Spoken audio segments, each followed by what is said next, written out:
വേദിയിലും സദസ്സിലുമായി സന്നിഹിതരായിരിക്കുന്ന വിശിഷ്ട വ്യക്തികളെ, ബഹുമാന്യരെ, അധ്യാപകരെ, എന്റെ പ്രിയപ്പെട്ട കൂട്ടുകാരെ, ഏവർക്കും എന്റെ വിനീതമായ നമസ്കാരം.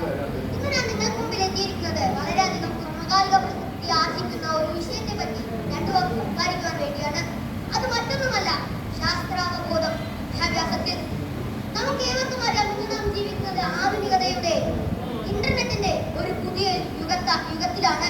ഇവിടെ സത്യമേതെന്നും മിഥ്യയേതെന്നും തിരിച്ചറിയാൻ നമ്മെ സഹായിക്കുന്ന ഒരേ ഒരു ഘടകമേ ഉള്ളൂ, അത് ശാസ്ത്രം മാത്രമാണ്. നമുക്കറിയാം, ഇന്നത്തെ കുട്ടികളാണ് നാളത്തെ പൗരന്മാർ. പണ്ട് നമ്മുടെ ജവഹർലാൽ നെഹ്റു പറഞ്ഞ വാക്കുകളാണിവ.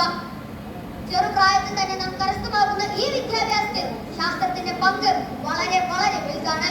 ശാസ്ത്രാവബോധം ചെറുപ്രായങ്ങളിൽ തന്നെ കുട്ടികൾക്ക് നൽകുന്നതിലൂടെ നമുക്ക് നല്ലൊരു രാജ്യത്തെയും രാജ്യ പുരോഗതിയും നിർമ്മിക്കുവാൻ സാധിക്കുന്നതാണ്.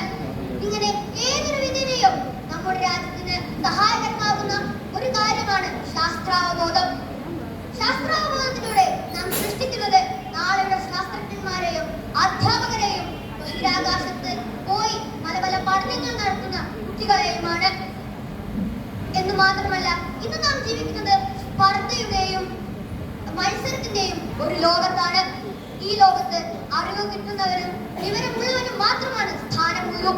ആ നിലയ്ക്ക് ശാസ്ത്രാവബോധം വിദ്യാഭ്യാസത്തിൽ ഏർപ്പെടുത്തുന്നതിലൂടെ നമുക്ക് നമ്മുടേതായ വ്യക്തിമുദ്ര സമൂഹത്തിൽ പതിപ്പിക്കുവാൻ സാധിക്കുന്നതാണ്. ലോകത്തിന്റെ ഏതൊരു കോണിൽ ചെന്നു കഴിഞ്ഞാലും അവിടുത്തെ വസ്തുക്കൾ എന്താണെന്നും എങ്ങനെയാണെന്നും അവയെ എങ്ങനെ ഉപയോഗിക്കാമെന്നും അവയിലൂടെ നമുക്ക് എന്തെല്ലാം ലഭിക്കുമെന്നും തിരിച്ചറിയാൻ നമ്മെ സഹായിക്കുന്ന കാര്യമാണ് ശാസ്ത്രം. അതുകൊണ്ട് തന്നെ ശാസ്ത്രാവബോധം വിദ്യാഭ്യാസത്തിൽ നിർബന്ധിതമായി ഏർപ്പെടുത്തേണ്ട ഒന്നാണ്. നാം ഇന്ന് വളരെ ശാസ്ത്രത്തിന്റെ കാര്യത്തിൽ വളരെയധികം മുന്നിൽ തന്നെയാണ്. എന്നാൽ ഇനിയും നമുക്ക് കൈവരിക്കാനുണ്ട്. നാം ശാസ്ത്രം വളരെയധികം ഉന്നതിയാർന്ന ഒരു ശാസ്ത്രത്തിൽ എത്തി നിൽക്കുന്നു. എന്നാൽ അതിനെ നമുക്ക് സമ്പൂർണമായും ഈ വിദ്യാഭ്യാസത്തിലേക്ക് കൊണ്ടുവരാൻ സാധിക്കുന്നില്ല എന്നതാണ് വലിയൊരു പിഴവ്.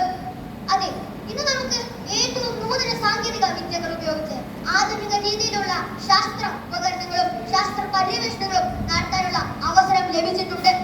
എങ്കിലും അതിനെ വിദ്യാഭ്യാസത്തിൽ എത്തിക്കുക എന്നൊരൊറ്റ ലക്ഷ്യമാണ് നമ്മുടെ മനസ്സിൽ ഉണ്ടായിരിക്കേണ്ടത്. അതുകൊണ്ട് തന്നെ ശാസ്ത്രാവബോധം, ശാസ്ത്രത്തെ നാം വിദ്യാഭ്യാസത്തിൽ നിർബന്ധിതമായി ഏർപ്പെടുത്തിയിരിക്കണം. നിങ്ങൾ എല്ലാവരും കേട്ടിട്ടുള്ള പഴഞ്ചൊല്ലാണല്ലോ, ചൊട്ടയിലെ ശീലം ചുരുള വരെ. അതെ, ചെറുപ്രായത്തിൽ നാം എന്ത് പഠിക്കുന്നുവോ എന്ത് ചെയ്യുന്നുവോ അത് തന്നെ നമ്മുടെ മരണം വരെയും നമ്മൾ നിൽക്കുന്നു. അതുകൊണ്ട് തന്നെയാണ് ചെറുപ്രായങ്ങളിൽ നമുക്ക് വിദ്യാഭ്യാസം ലഭിക്കുന്നത്. ഈ ചെറുപ്രായങ്ങളിൽ തന്നെ ശാസ്ത്രവും നമ്മുടെ മനസ്സിന്റെ അകത്താറുകളിലേക്ക് ഇറങ്ങി ചെന്നു കഴിഞ്ഞാൽ പിന്നീട് ജീവിതത്തിന്റെ ഓരോ ഘട്ടത്തിലും നമ്മെ തളർക്കുവാൻ സാധിക്കുന്നതല്ല. ശാസ്ത്രത്തിന്റെ പാതയിലൂടെ നമുക്ക് മുന്നേറുവാൻ സാധിക്കുന്നതാണ്.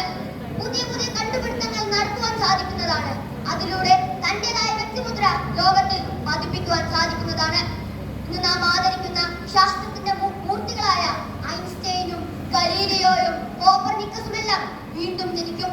അതിനായി നമുക്ക് ആവശ്യമായ ഒരൊറ്റ കാര്യമേ ഉള്ളൂ, അത് ശാസ്ത്രാവബോധത്തെ വിദ്യാഭ്യാസത്തിൽ ഏർപ്പെടുത്തുക എന്നത് മാത്രമാണ്. അതിലുപരി ഇന്ന് മുതിർന്നവർക്കും അവബോധം കുറഞ്ഞു പോകുന്നുണ്ടോ എന്ന് നാം ചിന്തിക്കേണ്ടിയിരിക്കുന്നു. മറ്റൊരു ഭയാനകമായ ചോദ്യമാണ് അന്ധവിശ്വാസം. ശാസ്ത്രാവബോധം ഇല്ലാത്തതിനാൽ പലരും മതത്തിന്റെ വഴികളിലൂടെയും അന്ധവിശ്വാസത്തിലേക്കുമാണ് കടന്നു പോകുന്നത്. ഇത് അവരുടെ ജീവിതത്തെ വളരെ ദുരിതപൂർണമായ രീതിയിലാണ് സ്വാധീനിക്കുന്നത്. അതുകൊണ്ട് തന്നെ ശാസ്ത്രാവബോധത്തെ നാം ഏർപ്പെടുത്തണം.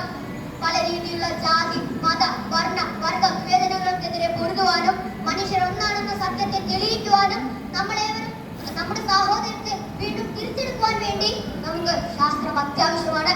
ശാസ്ത്രത്തിലൂടെ ഒരിക്കൽ കൂടി നമുക്ക് നമ്മുടെ സമൂഹത്തെ കെട്ടിപ്പടുക്കാം. അതിലൂടെ നല്ലൊരു രാജ്യത്തെയും നല്ലൊരു തലമുറയെയും നമുക്ക് കെട്ടിപ്പടുക്കാം. ഇത്രയും പറഞ്ഞുകൊണ്ട് നമ്മുടെ സമൂഹത്തിൽ ആവശ്യകരമായ ശാസ്ത്രാവബോധത്തെ വിദ്യാഭ്യാസത്തിൽ ഏർപ്പെടുത്തുക എന്ന ലക്ഷ്യം എല്ലാവരും ഏറ്റെടുക്കട്ടെ എന്ന് പ്രാർത്ഥിച്ചുകൊണ്ട് എന്റെ വാക്കുകൾ ഞാൻ ഉപസംഹരിക്കട്ടെ. നന്ദി, നമസ്കാരം.